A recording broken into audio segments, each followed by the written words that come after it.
السلام علیکم ویئرس، میرا نام سید عطاء الرحمن، میرا یوٹیوب چینل عطاء بخاری کے نام سے خالص قرآن کریم کی آواز، کسی فرقہ کسی مسلک سے کوئی تعلق نہیں۔ کچھ ہفتے پہلے قربانی کے سلسلے میں نے ایک ویڈیو کیا تھا جس کا ٹاپک تھا کہ کیا قربانی کا حکم قرآن میں ہے۔ اس کے اندر ہم نے یہ بات کی تھی کہ قرآن کریم کے اندر قربانی کا کوئی لفظ نہیں ہے۔ انہوں نے جو مترجمین ہیں، جو مفسرین ہیں، انہوں نے روایات کی روح سے نہر کا ترجمہ قربانی کیا ہوا ہے اور نسکی کا ترجمہ قربانی کیا ہوا ہے۔ قربانی کا کوئی لفظ نہیں ہے۔ تو اگر نہر قربانی ہے، میں نے اس میں معنی بتایا تھا کہ نہر کے کیا معنی ہیں۔ یہ سینے کو نہر کہتے ہیں، اس میں پوری تفصیل بتائی تھی، وہ کبھی آپ دوبارہ چیک کر لیں۔ یہاں پر ہم اور طریقے سے بات کریں گے۔ تو اسی طرح نسکی میں نے بتایا تھا کہ رولز اینڈ ریگولیشن ہوتے ہیں۔ کوئی بھی چیز ہو، کوئی بھی آپ اوکیزن، کوئی پروگرام، وہ جب آپ مرتب کرتے ہیں تو اس کے لیے رولز اینڈ ریگولیشن جو ہوتے ہیں وہ بنانے ہوتے ہیں۔ تو یہ حج کے لیے بھی یہی لفظ استعمال ہوتا ہے، مناسک حج۔ تو یہ بھی رولز اینڈ ریگولیشن ہے حج کے، یعنی حج کو کیسے پرفارم کرنا ہے اس کے رولز اینڈ ریگولیشن۔ اس کو عربی میں مناسک حج کہتے ہیں۔ اس کا معنی قربانی نہیں ہے۔ تو قرآن کریم میں آپ دیکھیں جو تراجم ہے اس کے معنی قربانی کیا ہوا، بالکل ایسے ہی جیسے انما الصدقات، نیچے ترجمہ زکوٰۃ۔ قرآن صدقات کہہ رہا ہے اور مترجمین اور مفسرین اس کو کیا کہہ رہے ہیں؟ صدقات کو کیا کہہ رہے ہیں؟ ترجمہ کیا کر رہے ہیں؟ زکوٰۃ۔ تو اس طرح انہوں نے بالکل صاف واضح قرآن کے الفاظ انہوں نے بدل دیے۔ قرآن غسل کہتا ہے، مترجمین مفسرین اس کو وضو کہتے ہیں۔ قرآن میں وضو ہی نہیں ہے، کیونکہ وضو انہوں نے غسل سے، حالانکہ قرآن وہی لفظ استعمال کر رہا ہے غسل کا جو ہم استعمال کرتے ہیں آج بھی، کہ میں غسل کر لوں۔ غسل کا معنی ہی دھونا ہوتا ہے، پانی بہانا۔ تو انہوں نے، چونکہ پھر وہ مذہبی چیزیں بنتی نہیں نا، فقہ کی چیزیں نہیں بنتی، انہوں نے پھر وہ غسل کو کنورٹ کر کے وضو کا نام دے دیا۔ تو اب وضو جو ہے وہ تو ٹوٹتا ہی نہیں، غسل تو ٹوٹتا ہی نہیں۔ آپ وہ اونچا ہنس لیں یا کوئی ریح خارج ہو جائے تو غسل تو نہیں ٹوٹتا، لیکن ان کا جو بنایا ہوا وضو ہے اس کو انہوں نے غسل سے اوپر رکھنے کے لیے، مقدم رکھنے کے لیے، اس سے بالا تر رکھنے کے لیے انہوں نے کہا کہ جی اونچی آواز سے ہنسیں تو تب بھی وضو ٹوٹ جاتا ہے، اور وہ گیس خارج ہونے سے بھی ٹوٹ جاتا ہے۔ جبکہ قرآن نے جو اللہ نے غسل دیا ہے، بتایا ہے، اس کے متعلق کہیں قرآن نے نہیں کہا کہ ان چیزوں سے وہ ٹوٹ جاتا ہے۔ تو ان کا وضو ٹوٹ جاتا ہے جو انہوں نے بنایا، جبکہ غسل نہیں ٹوٹتا۔ اب جب ٹوٹ جاتا ہے تو پھر اس سے پھر کیا ہوتا ہے؟ ایک نفسیاتی اثر پڑتا ہے ذہن کے اوپر لوگوں کے، کہ وہ یہ سمجھتے ہیں کہ یہ تو بڑی کوئی زبردست چیز ہے، بڑی متبرک چیز ہے۔ پھر اس کے اوپر انہوں نے فضائل بنا دیے کہ باوضو رہنے سے فرشتے مغفرت کی دعائیں کرتے ہیں، وہ ایسے سوان، اس طرح کی بہت ساری چیزیں انہوں نے کی ہوئی ہیں۔ خیر، ہم اپنے ٹاپک پہ واپس آتے ہیں کہ یہ چیزیں انہوں نے کی، ان کا تقدس، ان کا علمی روب بٹھانے کے لیے، مذہبی پیشواؤں کا جو عقیدت ہے، تقلید ہے، وہ لوگوں کے اندر قائم کرنے کے لیے انہوں نے اس طرح سے چیزیں کی۔ فقہ ایجاد کیا، اس کو ڈسکور کیا، اس کو وضع کیا، وہ لے کر آئے۔ غسل کو وضو بنا دیا، صدقات کو وہ 2.5% زکوٰۃ بنا دیا، اور ادھر اہل تشیع تھے تو انہوں نے اس کو خمس بنا دیا، انہوں نے 2.5% بنا دیا، انہوں نے 5واں حصہ بنا دیا۔ یہ انہوں نے اس طرح سے قوم کو لڑایا ہے، قوم کو اس طرح ایک دوسرے کے باہم دست و گریبان ایک کیا ہے، ایک دوسرے سے بغض اور عداوت انہی کی روح سے پیدا کی۔ ایک نماز جنازہ کریٹ کیا، ایک نماز، قرآن میں تو نہیں، تو وہ کریٹ کیا انہوں نے۔ اب وہ اس میں تھوڑا تھوڑا سا فرق ڈال دیا۔ اب وہ ایک فرقے والا مرتا ہے، دوسرے فرقے والا کہتا نہیں وہ تو فلاں فرقے کا ہے، میں تو اس کی نماز جنازہ نہ پڑھاؤں گا نہ پڑھوں گا۔ تو اسی طرح ہر فرقے والا دوسرے فرقے والے کو کہتا ہے۔ تو نفرت کس نے پیدا کی؟ مذہب نے، مسلک نے، فقہ نے۔ انسانوں کی بنائی ہوئی شریعت نہیں. اس لیے اللہ تعالیٰ نے کہا ہے نا کہ اربابا من دون اللہ، تم نے ان کو اپنا، اللہ کے علاوہ ان کو اپنا الہ بنا لیا ہے، ان کو اپنا خدا بنا لیا ہے. اربابا من دون اللہ، اللہ کے سوا تم نے، کیونکہ تم ان کے بنائی ہوئی شریعت کے اوپر چلتے ہو جو انہوں نے اپنے ہاتھوں سے لکھی ہوئی ہے، اور کہتے ہیں یہ اللہ کی شریعت ہے. تو وہ خود بناتے ہیں روایتیں اور کہتے ہیں یہ نبی کریم صلی اللہ علیہ وسلم کی حدیث ہے. اور روایت کیا ہے کہ وہ مکھی گر جائے کھانے پینے کی چیز میں، اس کو ڈبو کے تو پھر باہر نکال کے پھر پیو. یہ سنت ہے، انہوں نے خود بنائی نا. نبی کریم صلی اللہ علیہ وسلم کی شخصیت کو داغدار کرنے کے لیے، نبی کریم صلی اللہ علیہ وسلم کی بلند مقام کو داغدار کرنے کے لیے انہوں نے ان کے نام سے منسوب کیا کہ ان کے پاس کچھ لوگ آئے ہوئے تھے، تو وہ ان کو آب و ہوا مدینہ کی راس نہ آئی، تو انہوں نے نبی کریم صلی اللہ علیہ وسلم کے پاس آ کر کہا کہ ہم بیمار ہو رہے ہیں. انہوں نے کہا کہ وہ وہاں پہ جاؤ، اونٹوں کے پاس صدقہ کے اونٹ کھڑے ہوئے ہیں، تو تم ان کا دودھ بھی پیو اور ان کا پیشاب بھی پیو. یہ بخاری کی حدیث ہے جسے وہ کہتے ہیں قرآن کے بعد سب سے صحیح ترین ہے. تو وہ گئے، انہوں نے وہ دودھ بھی پیا اور اس کا پیشاب بھی پیا. اب یہ اس کا جو کیمل جو یورین ہے نا، اس کو وہ بڑی خوبصورت ڈبیوں میں پیک کر کے اب وہ بیچ رہے ہیں. یعنی مذہب یہ حال کرتا ہے کہ وہ پھر جانوروں کا پیشاب بھی پلواتا ہے. مذہب، نام انہوں نے نبی کریم صلی اللہ علیہ وسلم کا لیا اور ان کو پیشاب پلوا رہے. یعنی انسان تو جانور سے کہیں بہتر ہے نا، تو انہوں نے جانوروں کا پیشاب پلوا دیا. یہ صرف یہ نہیں ہے کہ اجمی اسلام کے اندر ہے، اجمی اسلام کے اندر صرف نہیں ہے، ہر مذہب کے اندر. جب بھی کوئی قوم، کوئی لوگ جب قرآن کو چھوڑ کر کوئی مذہب اختیار کریں گے، وہ اجمی اسلام بھی کیوں نہ ہو. اجمی اسلام بھی کنہوں نے ڈیزائن کیا تھا؟ پرشین کے لوگوں نے، انہوں نے ڈیزائن کیا، مجوسیوں نے ڈیزائن کیا. اور اس کے ماسٹر مائنڈ کون تھے؟ یہودی، جیوز. تو انہوں نے کیا اور وہ چل رہا ہے، وہی آ رہا ہے. قرآن کا تو نظام کہیں بھی نہیں، کسی اسلامی ملک کے اندر قرآن کا نظام نہیں. تو قرآن کریم کے اندر یہ ساری چیزیں میں اس لیے بتاتا ہوں تاکہ آپ کو ایک پورا ایک اندازہ ہو جائے،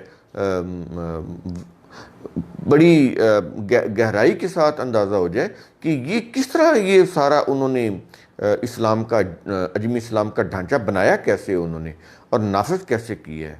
تو اس طرح سے یہ چیزیں قرآن میں قربانی کا ذکر تک نہیں. اللہ تعالیٰ نے اپنا کوئی ایسا کنسپٹ نہیں دیا کہ اس نے کہا ہو کہ تم کوئی میرے نام کا جانور یا بچہ یا اپنا بچہ یا جانور کا بچہ تم قربان کرو تو میں تمہارے گناہ معاف کر دوں گا. کہیں نہیں کہا. اگر ہے کہا ہے مجھے قرآن کی آیت کا حوالہ دے دیں. اگر آپ یہ سمجھتے ہیں کہ یہ ہے تو پھر قرآن کی کسی آیت کا حوالہ تو دیں کہ جہاں اللہ نے کہا ہو کہ اپنا بیٹا ذبح کر دو. ابراہیم علیہ السلام سے شروع کرتے ہیں نا، تو بتائیں کہاں پہ اللہ تعالیٰ نے کہا ہے ابراہیم کو کہ اپنے بیٹے کو ذبح کریں. وہ تو ایک خواب کی بات تھی. ابراہیم علیہ السلام کی جو بات ہو رہی ہے وہ تو ایک خواب کی بات ہے. وہ تو انہوں نے ایک خواب دیکھا ابراہیم علیہ السلام نے، بات تو اتنی تھی. انہوں نے اس کے اوپر یہ روایات کے قصے کھڑے کر دیے. جب ایک غلط چیز انہوں نے ڈیولپ کرنی تھی تو انہوں نے پھر اس طرح سے ان چیزوں کو جواز بنایا. وہ ایک خواب کا ذکر تھا، انہوں نے اس طرح سے کر دی چیز. وہ پھر دمبا بھی لے آئے، کوئی دمبا لے آیا، کوئی مینڈا لے آیا، کوئی پتہ نہیں کیا وہ، اور وہ پھر رہا تھا. انہوں نے کہا یہ دمبا کہاں سے آیا ہے. یہ عجیب عجیب. پھر وہ اختلافات ان کے ہیں کہ ابراہیم علیہ السلام کے کس بیٹے کی قربانی ہوئی، اسحاق کی ہوئی یا اسماعیل کی ہوئی. یہ بھی اختلاف ہے. ان کی کتابیں اٹھائیں فقہ کی، ان کے اندر ہے قربانی ایک بیٹے کی ہوئی ہے بقول ان کے. تو وہاں پر تو ان کا یہ بھی فیصلہ نہیں ہو رہا ان کی فقہوں کے اندر، ان کی عقائد کی بنیادی کتابوں کے اندر، کہ قربانی کس بیٹے کی ہوئی تھی، اسماعیل کی ہوئی تھی یا اسحاق کی ہوئی تھی. یہ دونوں ابراہیم علیہ السلام کے بیٹے ہیں نا. تو یہ تو اس کے اوپر بھی متفق نہیں ہے. پھر اس میں ایک مینڈا بھی لے آئے. مجھے آپ ایک بات بتائیں، ان دلائل کو بھی ایک طرف رکھ دیں. میں آپ سے موٹی سی بات پوچھتا ہوں کہ چلیں فرض کریں کہ میں قربانی کر رہا ہوں، ابراہیم علیہ السلام قربانی کر رہے تھے اپنے بیٹے کی، وہ اسحاق تھا یا اسماعیل تھا، اس کو بھی آپ ایک طرف رکھ دیں، یہ تو اس میں بحثوں میں پڑے ہوئے ہیں نا، آپ اس کو ایک طرف رکھیں، چلے قربانی ہوگی، کوئی بھی بیٹا تھا قربانی کر دی۔ اچھا مجھے یہ بتائیں اس کا حکم کہاں پہ ہے؟ کوئی نہیں۔ ابراہیم علیہ السلام نے اللہ کے کس حکم سے اپنے بیٹے کو لٹا کے ذبح کر رہے تھے؟ مجھے بتائیں۔ ابراہیم علیہ السلام سے پہلے کسی نبی نے یہ کیا؟ ابراہیم علیہ السلام کے بعد کسی نبی نے یہ کیا؟ نبی کریم صلی اللہ علیہ وسلم نے کتنے حج کیے اور کتنی قربانیاں کی؟ مجھے یہ بھی بتا دیں۔ چلیں اس ہسٹری سے بتا دیں، اس ہسٹری نے یہ ساری چیزیں کی ہیں نا، مینڈا لے کر آ گئے، دمبا لے کر آ گئے، یہ ساری چیزیں آ گئی، تو مجھے یہ بتائیں کہ نبی کریم صلی اللہ علیہ وسلم نے کتنے حج کیے ہیں اور کتنی قربانیاں کی ہیں، یہ بھی بتا دیں۔ اچھا پھر یہ مجھے بتائیں کہ یہ جو گائے کے 7 حصے ہیں، اونٹ کے حصے ہیں، یہ کہاں سے آئے ہیں؟ قربانی کے اندر تو مینڈا آیا تھا ایک روایت میں، مینڈا اور وہ دمبا، مینڈا دمبا، تو یہ 2 لفظ استعمال ہو رہے ہیں، باقی کہاں سے آئے ہیں جناب؟ وہ کہاں سے آ گئے؟ یعنی وہی چیز ہے نا، اربابا من دون اللہ، کہ اپنے ہاتھ سے لکھتے ہیں اور وہ کہتے ہیں یہ اللہ کی شریعت ہے، اپنے ہاتھ سے لکھتے ہیں اور کہتے ہیں یہ اللہ کی شریعت ہے۔ وہاں پر تو نہ گائے آئی تھی نہ اونٹ آیا تھا، ان کی روایتوں کی بات کر رہا ہوں، قرآن میں تو قربانی کا لفظ ہی نہیں ہے، نہ اللہ کا کوئی ایسا تصور ہے کہ آپ اس کے نام کی کوئی بلی چڑھا کے اس کو خوش کر لیں گے اور وہ خوش بھی ہو جائے گا اور وہ ان کے گناہ معاف کر دے گا، ان کی مسائل کو حل کر دے گا، ان کو کوئی آؤٹ آف دا وے ان کو کوئی ترقی دے دے گا، بالکل نہیں۔ اس کا تو عدل اٹل ہے، قربانی کریں جو مرضی کریں، نماز پڑھیں نہ پڑھیں، اس نے تو عدل کے مطابق فیصلہ کرنا ہے، اس میں گناہ کی معافی کا تو کوئی تعلق ہی نہیں ہے۔ اگر یہ ان کے گناہ معاف ہوتے ہیں تو وہ آیت مجھے دکھا دیں، قربانی کرنے سے اگر ان کے گناہ معاف ہوتے ہیں تو قرآن کی آیت دکھا دیں، نہیں، ایک آیت دکھا دیں مجھے قرآن کی، صرف ایک آیت جس میں لکھا ہو کہ تم قربانی کرو میں تمہارے گناہ بخش دوں گا، کوئی ایک آیت، یا یہ کہا ہو کہ میں تم سے خوش ہوں گا، کوئی آیت دکھا دیں، کوئی نہیں ہے ہی نہیں۔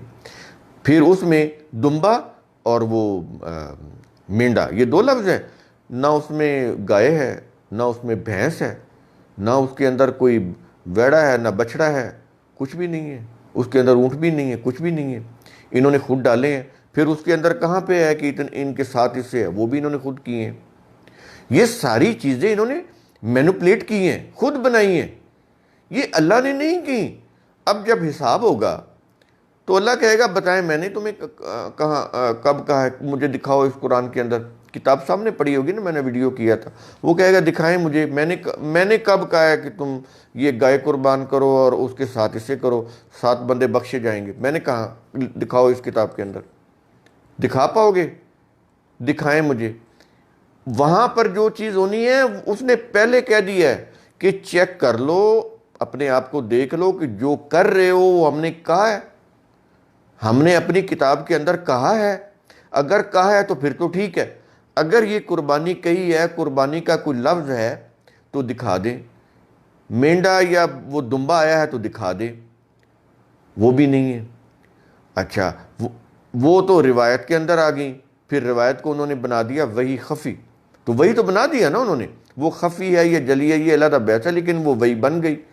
اب وہ روایات آ گئی، روایات کے اندر یہ چیزیں ہیں، وہاں پہ ان کے اختلاف ہیں، وہ کہتے ہیں بڑا بیٹا تھا یا چھوٹا بیٹا تھا، اسحاق تھا یا اسماعیل تھا، ان کی وہ بحثیں ختم نہیں ہوتی، دمبا تھا وہ مینڈا تھا کیا تھا کس طرح آیا، وہ روایت آپ پڑھیں، وہ اتنے انبار، وہ ایسے لگے گا جیسے آپ کوئی الف لیلوی داستانیں پڑھ رہے ہیں۔ مجھے یہ بتائیں یہ آسمانوں کے اوپر، یہاں پہ جب آپ ایروپلین پہ سفر کر رہے ہوتے ہیں، کبھی دیکھا ہے کہ اس کا ٹمپریچر کتنا ہوتا ہے؟ -50 degree centigrade, -50 degree centigrade, یہ اس -50 ڈگری سینٹی گریڈ سے وہ مینڈا یا وہ دمبا آیا تھا، وہ زندہ بچ سکتا تھا؟ مجھے بتائیں، سوچیں ذرا آپ کہ وہ کیسے آ گیا وہ -50 ڈگری سینٹی گریڈ سے، وہاں پر تو آکسیجن ہی نہیں ہے، یہ آپ ہوائی جہاز میں سفر کرتے ہیں، اس کے اندر مصنوعی آکسیجن چل رہی ہوتی ہے، اگر وہ کچھ دیر بند ہو جائے، لوگوں کا دم گھٹ کے لوگ مر جائیں، اس کے اندر آکسیجن مصنوعی طور پر مل رہی ہوتی ہے، اس کے اندر مصنوعی طور پر ٹمپریچر کنٹرول کیا ہوتا ہے، ایئر ٹائٹ ہوتا ہے۔ اگر اس کے اندر وہ کوئی آپ ونڈو کھول دیں، کوئی چیز کر دیں، وہ جہاز وہ پھٹ جائے گا، ٹکڑے ٹکڑے ہو جائے گا، لوگ -50 ڈگری سینٹی گریڈ کے اوپر ان کی ہلاکت ہو جائے گی، ختم ہو جائیں گے، وہ برف بن جائیں گے۔ یہ وہاں سے مینڈا اور وہ دمبا لا رہے ہیں۔ جھوٹ بولنے کی کوئی انتہا ہے؟ تو یہ چیزیں انہوں نے اس طرح سے کی، بنائیں۔ اب جنہوں نے بنائی ان کو تو پتہ ہی نہیں تھا کہ اوپر -50 ڈگری سینٹی گریڈ ہے، اوپر وہاں پہ کوئی بکرے چھترے نہیں ہیں۔ مجھے آپ ایک بات اور بتائیں کہ یہ کہتے ہیں کہ پل صراط سے وہ جانور جتنا صحت مند ہوگا گزار کے لے جائے گا۔ قرآن کریم میں تو پل صراط کا بھی ذکر نہیں ہے تو مجھے دکھائیں، کوئی ایک آیت پل صراط کی دکھائیں جہاں پہ لکھا ہو کہ پل صراط ہوگی، وہ بھی نہیں ہے۔ وہاں پر تو کہتا میزان لگے گی اور وہاں پر ان کا وزن ہوگا ان کے اعمال کا۔ پل صراط کا تو قرآن کریم میں کہیں کوئی ذکر نہیں ہے۔ انہوں نے پھر ایک پل صراط بھی بنا دی، پھر اس پل صراط کو کہا کہ یہ تلوار سے زیادہ تیز اور بال سے زیادہ باریک ہے۔ تو وہاں پر کوئی سرکس کا کوئی تماشا لگانا ہے؟ کوئی عقل سے سوچیں کہ یہ کس طرح سے لوگوں کو بے وقوف بنا رہے ہیں۔ یہ تو اس کے اوپر کون چلے گا؟ اس کے اوپر تو وہ سرکس کا جو کرتب دکھانے والا ہوتا ہے وہ بھی نہیں چل سکتا۔ یہ خدا ایسے تماشے نہیں کرتا، اللہ تعالیٰ ایسے تماشے نہیں کرتے، نعوذ باللہ۔ جو اتنی بڑی کائنات کا خالق اور مالک اور رازق ہے، اتنی چیزیں ریشنل پیدا کرنے والا ہے، وہ یہ کرتب پیدا کرے گا کہ تلوار سے تیز اور بال سے باریک وہ پل صراط؟ اور پھر یہ جو بندہ جو 50 سال جس نے قربانی کی، ہر سال قربانی کرتے ہیں نا، فار ایگزامپل اس نے 40 سال تک قربانی کی، اس نے کوئی اونٹ کیا، کوئی بکرا کیا، کوئی چھترا کیا، کوئی دمبا کیا، کچھ بھی کیا، کوئی 40-50 جانور تو اس نے کیے نا قربان۔ ایسے ہی ہے نا۔ اب مجھے یہ بتائیں کہ یہ لوگوں کو یہ گمراہ کر رہے ہیں کہ یہ جو جانور جتنا صحت مند ہوگا نا، پھر وہ جانور اتنی تیزی کے ساتھ پل صراط ان کو پار کرا کے ان کو سیدھا جنت میں لے جائے گا۔ اب یہ جنت کا کرائیٹیریا بنایا انہوں نے جانے کا، یوں یہ جائیں گے بکرے چھترے کے اوپر بیٹھ کے جنت میں۔ اندازہ لگائیں کیا جنتیوں کا یہ نقشہ کھینچا ہے انہوں نے کہ وہ جو بکرے چھترے، وہ جو بھینس گائیں اور وہ جو اونٹ ہوں گے، وہ ان کے اوپر یہ بیٹھیں گے، اور وہ جتنے زیادہ انہوں نے صحت مند قربان کیے ہوں گے اتنی تیزی کے ساتھ وہ پل صراط کے اوپر گزریں گے۔ اچھا مجھے یہ بتائیں کہ اب تک کی آبادی دنیا کی کتنی ہے؟ 7.5 ارب یا 8 ارب۔ اب یہ قیامت تک پتہ نہیں کتنی ہوگی۔ یہ جتنے بھی لوگ ہوں گے، ان میں جتنے بھی لوگوں نے قربانی کی ہوگی، فار ایگزامپل مسلمان ہی کر رہے ہیں نا، تو مسلمانوں نے اگر ایک بندے نے فرض کریں 40-50 جانور اپنی زندگی میں قربان کیے، تو وہاں پر جو میدان حشر ہوگا، آپ مجھے ایک بات ذرا سوچ کر بتائیے گا کہ وہاں پر وہ میدان حشر کے اندر کہتے ہیں جی کہ انہوں نے کہا 50,000 سال کا جو دن ہوگا، اس دن میں مجھے یہ بتائیں وہ جانور ایک بندے کے ساتھ 40-40 50-50 جانور بھی ساتھ ہوں گے، یعنی ان جانوروں کو بھی زندہ کیا جائے گا دوبارہ۔ یہ ذرا سوچ کے مجھے بتائیے گا، مجھے نہ بتائیے گا، اپنے آپ کو جواب دیجئے گا، اپنے اس وزڈم کو جواب دیجئے گا کہ وہ جو جانور جن کو یہ قربان کر رہے ہیں، جنہوں نے ان کو پل صراط، یعنی ان جانوروں کی قربانی کا انہوں نے کاز یہ بتائی ہے کہ وہ تلوار سے تیز اور بال سے باریک جو پل صراط ہوگی نا، اس کے اوپر گزارنے کے لیے یہ پھر جانور کام آئیں گے۔ تو ایک بندے نے 40-40 50-50 جانوروں کی اپنی زندگی کے اندر جو قربانی دی ہوگی، وہ بھی ان کے ساتھ میدان حشر میں کھڑے ہوں گے، یعنی یہ بھی دوبارہ زندہ ہوں گے۔ یہ جو ذبح ہوئے نا جانور، ان کے عقیدے کے مطابق تو پھر یہ بھی دوبارہ زندہ کیے جائیں گے۔ قرآن میں تو کسی جانور کے زندہ ہونے کی کوئی بات نہیں کہی گئی، کیونکہ جانور تو اپنے عمل کا مکلف ہی نہیں ہے، اس کے تو ارادہ اور اختیار ہی نہیں۔ ایک بکری اپنی مرضی سے گوشت نہیں کھا سکتی، ایون کہ ایک شیر اپنی مرضی سے انگور نہیں کھا سکتا۔ تو یہ تو مجبور ہے مخلوق اللہ کی، انسان کو اللہ نے ارادہ اور اختیار دیا ہے، اس نے حساب دینا ہے، جانوروں نے حساب نہیں دینا۔ تو وہاں پر یہ جانور یہ وہاں پہ کھڑے ہوں گے انسانوں کے ساتھ۔ اور پھر مجھے یہ بتائیں، ایک بندے نے 40-50 جانور اگر قربان کیے ہیں تو پھر وہاں پر کون سا جانور اس کو لے کے جائے گا؟ اور یہ تو وہ بھی جھوٹ بول دیں گے کہ پھر اللہ میاں کہیں گے جی جو سب سے صحت مند جانور ہے نا اس کے اوپر بیٹھ کے تم پل صراط کراس کر لو۔ یہ تو پھر یہ بھی جھوٹ بول دیں گے۔ ان کا کیا ہے، یہ تو اس طرح کی باتیں بھی کر دیں گے۔ آپ خود سوچیں، یہ معاملات ایسے نہیں ہیں کہ آپ کبوتر کی طرح آنکھیں بند کر لیں اور قربانی کر کے آپ کہیں ہماری بخشش ہوگی، بالکل نہیں ہوگی۔ یہ بخشش کا لفظ ہی قرآن کے اندر نہیں ہے۔ قرآن کریم کے اندر تو اعمال کا وزن کا بات کر رہا ہے، وہ وزن ہوگا اور پھر عدل کے ساتھ ہوگا، اس میں تو کوئی بخشش کی بات ہی نہیں، معافی کی بات ہی نہیں، یہ قانونی معاملہ ہے۔ تو یہ چیزیں اس طرح سے آپ ان کو اگر سوچیں گے تو پھر آپ کو شاید کچھ سمجھ آ جائے۔ اب ہوا کیا تھا یہ چیز، یہ قربانی یہ تو ہے ہی نہیں، تو یہ حج کے اوپر کیا چیز تھی؟ سمپل اتنی بات کہی گئی ہے ان کو کہ جب تم حج کرنے جاؤ تو فالتو جو جانور ہے وہ اپنے ساتھ لے لیا کرو، اور وہاں پر چونکہ لوگوں کی گیدرنگ بہت زیادہ ہوگی تو وہاں پر ایسے کوئی انتظام نہیں ہے کہ وہ تمہیں کھانے پکا کر کھلائیں گے، تم وہاں پہ یہ جانور فالتو لے جاؤ اپنے ساتھ، وہ مال برداری کے لیے بھی استعمال کرو، ان کے اوپر خود بھی سواری کرو، مال برداری بھی کرو، راستے میں بھوک لگے ان کو ذبح کر کے کھا لو۔ قربانی کا کوئی ذکر نہیں ہے، ذبح ہے، ان کو ذبح کر کے کھا لو۔ وہاں جاؤ حرم میں تو وہاں پر بھی اپنی خوراک کا بندوبست کرو، کس طرح کہ ان کو ذبح کر کے خود بھی کھاؤ اور ان کو بھی کھلا دو۔ بات اتنی کہی ہے قرآن کریم نے، دیٹس آل۔ ان کو ایک سلوشن بتایا ہے کہ غذائی ضرورت کو پورا کیسے کرنا ہے۔ گیدرنگ بہت بڑی ہے، تو بہت بڑی گیدرنگ کے لیے طریقہ کیا ہونا چاہیے کہ سارے لوگ جتنے بھی ہیں وہ اپنے اپنے طور پہ وہ جانور اپنے ساتھ لے جائیں، ان کو ذبح کریں، خود بھی کھائیں اور ان کو مقامی آبادی کے لوگوں کو بھی کھلائیں۔ اتنی بات کہی گئی ہے اور کتنا بڑا افسانہ بنایا گیا، وہ بھی ان لوگوں کو جو حج کے اوپر گئے ہوئے ہیں، حرم میں ہیں، ان کی بات ہو رہی ہے۔